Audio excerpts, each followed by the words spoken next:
As the U.S. midterm contest is headed for a cliffhanger finish, the Republicans' hope of a stinging blow to President Joe Biden in congressional elections seems to be receding. In many American states, the midterms will have a direct impact on the 2024 presidential elections, and the results will also have global repercussions. While both parties have common grounds on most areas of key foreign policy issues, one of the reasons why the U.S. midterms are closely watched is that a shift in the power equations could lead to a change in policy towards Ukraine, for example. However, Washington maintains there is bipartisan consensus on support to Kiev. Here, we've seen bipartisan support from Ukraine. The president is committed to continuing to work with the Congress to ensure that that support continues. One of those moments comes around every Since Biden entered the Oval Office, U.S. policy towards Russia has been tougher. Washington and Moscow have locked horns over multiple issues, the main issue being America's unwavering support to Zelensky's effort to defend his country against Russian forces. During the term of Donald Trump, Washington was seen to be adopting a somewhat softer approach towards Moscow. But all that clearly changed once Russia launched its so-called special military operation in Ukraine. While the final results are awaited, the Kremlin, in an official statement, has said Moscow's ties with Washington are likely to remain at rock bottom, regardless of the results of the midterm elections. Another power the U.S. has to reckon with is China, the world's second largest economy. Relations between Washington and Beijing have been frosty, and they nosedived following a visit in August by U.S. House Speaker Nancy Pelosi to Taiwan, which China views as its own territory. But Beijing refused to comment on these midterm elections, calling it America's internal affair. 美国中期选举是美国的内政，选举结果由美国选民投票决定，中方不做评论。 A change in the power equilibrium, Washington could also impact economic policies. With echoes of a slowdown resonating, any tinkering of the fiscal policy will have its effect around the globe, and a slowing economy has been one of the major issues in these elections. Last but not the least, President Biden would be headed to Egypt soon, where world leaders have gathered to find a way to avoid a climate catastrophe. A Republican control over the House or the Senate could make it difficult for Biden to muster support for his climate agenda. The Republicans under former President Trump have been known to embrace climate deniers. So, from the climate front to issues like Iran, from countering China to taking on Russia, all would depend on how the Americans have voted in the midterms.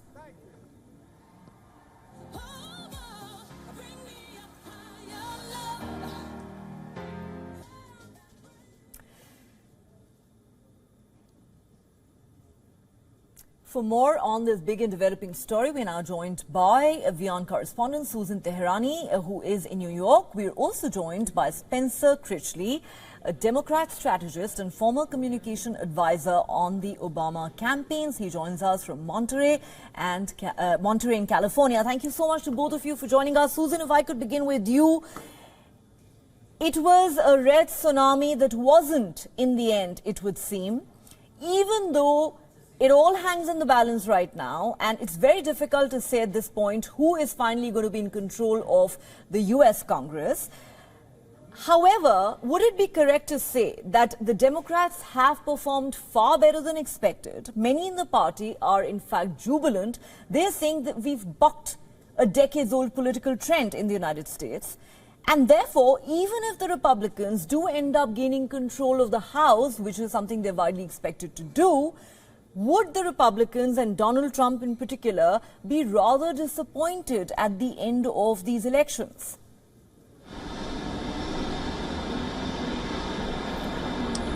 Yeah, we definitely didn't see the red tsunami or the red wave, for sure. And the Republicans will have some soul searching to do, as you rightly mentioned. We're not quite at the finish line yet, but early on in the night, I think after New Hampshire came in, we sort of saw those prospects that we weren't going to see a complete red wave. You know, the American population was begging for an alternative. All signs really pointed to that. You had an extremely unpopular president, economy in tatters, inflation at an all-time high. However, the alternatives that were presented to them, for the most part, not always, for the most part, they said no thanks to. And then, that's where the questions really lie. Now, whether or not it was because the Democrats were very successful in the policies that they put forth, or it was because they rejected the alternatives that were presented to them, that's going to be a major question. But I think if you look at a state like Florida, for example, we did see really a big red wave over there. But then in other places, Pennsylvania was flipped, for example, for John Fetterman, at least in the Senate. It was interesting. It was interesting to watch. And ultimately, whatever happens, Joe Biden is going to have to see whether or not he wants to move to the center a little bit and work with the Republicans if he wants to move forward. All right. And as we speak, Susan, we have an update that Georgia is going to have a runoff. I mean, it's one of those key states which has one of the tightest contests in these elections. And therefore, it doesn't really come as a surprise that there's going to be now a runoff in the state of Georgia. Let me now go across to our guest, Spencer Critchley. Mr. Critchley, I don't know if congratulations are in order just yet. Yes, your party has done better than expected. You might, in the end, hang on to the Senate by the skin of your teeth. We don't know that for sure yet. You have flipped Pennsylvania, which is significant. But at the end of the day, it does look like the Dems are on the verge of losing control of the House. And we had a Republican on our show earlier who said, what exactly are the Dems celebrating? They've not bucked any trend, because fact is that once they lose control of the House, which is most likely, Joe Biden will be a lame duck president for the next 2 years. His agenda is going to be crippled and derailed, I beg your pardon. Therefore, how do you see how these midterm polls are panning out so far? Is it really a win for the Dems? I think it's a temporary reprieve for democracy. I think the reason that people are so happy is that it really is a historic exception to the trend of the incumbent party suffering very significant losses in midterm elections, because our electorate does tend to flip every 2 years from voting for president to voting in the midterms against whoever they've just elected for president, which is both a strength and a weakness of our system. In very rough terms, it tends to establish a certain kind of long-term stability and resistance to radical change. The most important issue in this election is the survival of democracy, and that's the most important issue going forward. And that's why I think ultimately Democrats and also pro-democracy Republicans are so relieved, because the Republican Party has been captured by its most radical fringe, a fundamentally anti-democracy, and in some cases all the way to fascist fringe, under the leadership of Donald Trump. And so it's a huge relief that they did in fact suffer multiple losses, and it was the most Trumpy candidates who lost last night with the results that we have. And it was a really strong repudiation of Donald Trump. Now, if democracy were healthier, it should be just a landslide rejection of the current version of the Republican Party, which, as I say, has abandoned any commitment to liberal democracy and is in fact actively working against democracy right now. Okay, you are pretty much echoing what President Joe Biden has said throughout this campaign. Let me go back to Susan at this point. Susan, President Biden has repeatedly said democracy itself was on the ballot in this election, that this was a battle for the soul of America. Do you believe that in the end, an issue such as abortion rights, for example, trumped the issues of inflation, crime and immigration that the Republicans had focused on in the campaign in the run-up to these elections? At the end of the day, is it really being viewed as that?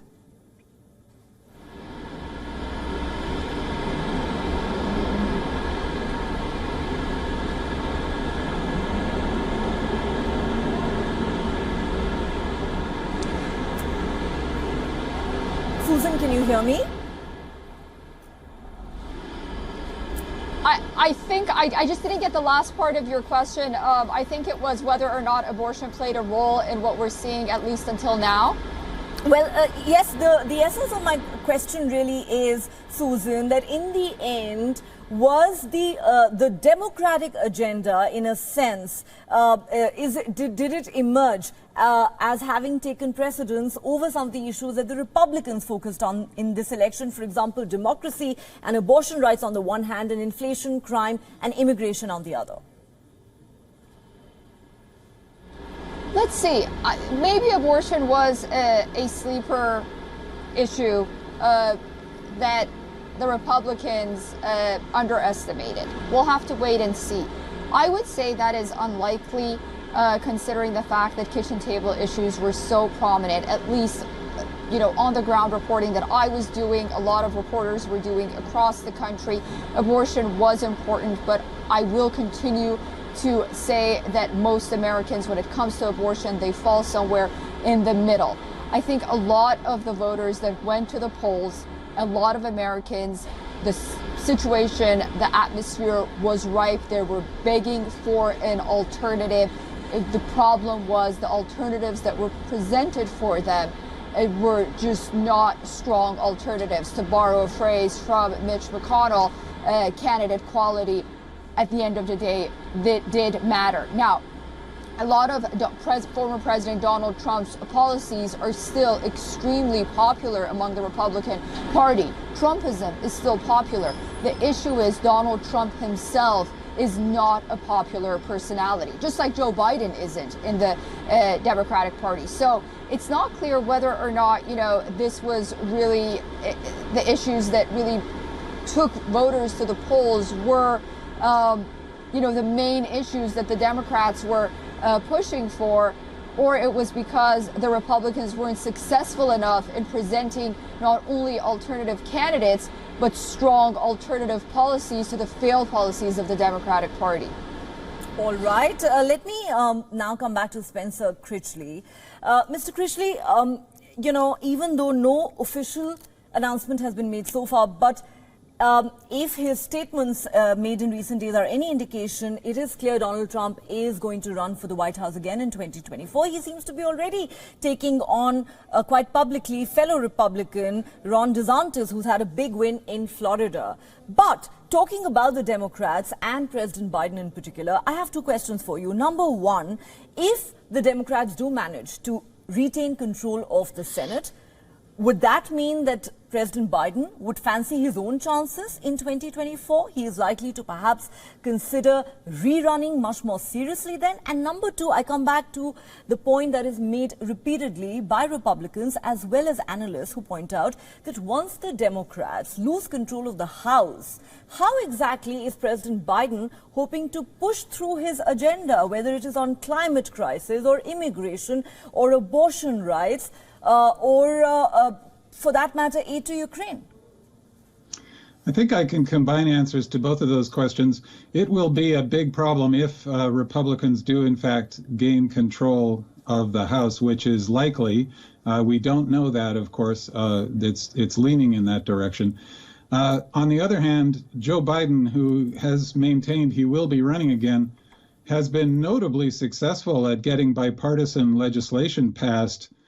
Even in the present environment, which is almost 100% obstruction, is the Republican default and has been for many years, which is really quite remarkable. I also disagree with your reporter's analysis about the economy. Biden's economy, aside from inflation, is actually a story of great success in job creation and economic growth.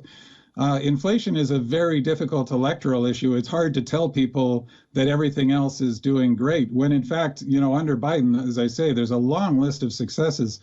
But inflation, as a matter of fact, is worse in many other countries around the world. This is not Biden's creation, this issue. In fact, we're doing a little better in the United States, as I say, than in many other countries.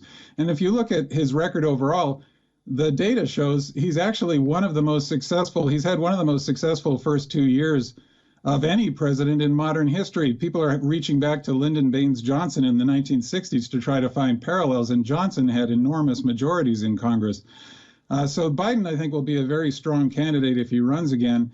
And Trump has an unbroken record of losing, frankly, except for squeaking out the Electoral College victory in his original presidential run. But, he lost the popular majority. And Republicans have been losing ever since as they've been following the Trump banner. Okay, well, talking about parallels, many have said that the only other three presidents in American history who've bucked the trend, in a sense, were Franklin D. Roosevelt, George W. Bush Jr. and Bill Clinton. Will Joe Biden join that elite club? But I have to say here, Mr. Critchley, that when you say that there are no problems as far as inflation and jobs are concerned, let me tell you that you talk to average Americans and inflation and the state of the economy were the #1 issue in these elections. And therefore, the claims that you're making may not bear out, especially once it becomes clear that you are indeed losing control of the House. But votes are still being counted, so we'll hold our horses on that one. On that note, Susan Teherani and Spencer Critchley, thank you very much for speaking to us.